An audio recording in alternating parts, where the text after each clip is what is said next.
ST महामंडळाचा निधी देण्यास शासनाने नकार दिलाय। राज्याच्या नाजूक आर्थिक स्थितीचं कारण देत निधी देण्यास नकार देण्यात आलेला आहे। अर्थ खात्याने दिलेल्या या अभिप्रायामुळे एसटी कर्मचाऱ्यांमध्ये असंतोष आहे। शासनाने हा निर्णय त्वरित मागे न घेतल्यास तीव्र आंदोलनाचा इशारा एसटी कामगार संघटनेने दिलाय। एसटी महामंडळाने राज्य सरकारकडे सवलत मूल्य प्रतिपूर्ती आणि वेतन हप्त्यांसाठी 771 कोटी रुपयांची मागणी केली होती। याला उत्तर देताना वित्त विभागाने राज्याच्या उत्पन्नाचे मर्यादित स्रोत, पायाभूत सुविधांचे प्रकल्प, वाढतं कर्ज याचं कारण देत यापुढे एसटी कर्मचाऱ्यांचं वेतन आणि वेतनवाढ फरकाचे हप्ते देण्यासाठी निधी उपलब्ध करून दिला जाणार नाही असा अभिप्राय दिलेला आहे। तसंच कर्मचाऱ्यांना वेतन देण्याची जबाबदारी ही एसटी महामंडळाची असून त्यासाठी शासनावर विसंबून राहू नका असाही अभिप्राय यामध्ये नमूद करण्यात आलेला आहे।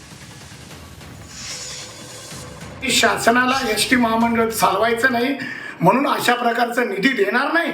वेतन तुम्ही भागवायचं असेल त्याच्यामध्ये 6 नंबर कॉलम मध्ये म्हटलंय की वेतन तुमचं तुम्ही भागवायचं आहे, म्हणजे शासनाने थेट हात झटकले।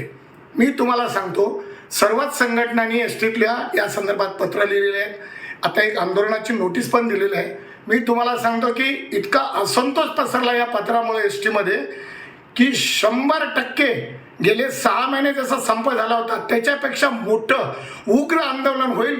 कारण पगार नाही तरी जगणार कसे कर्मचारी, आणि कर्मचाऱ्यांचा काय दोष आहे त्याच्यामध्ये।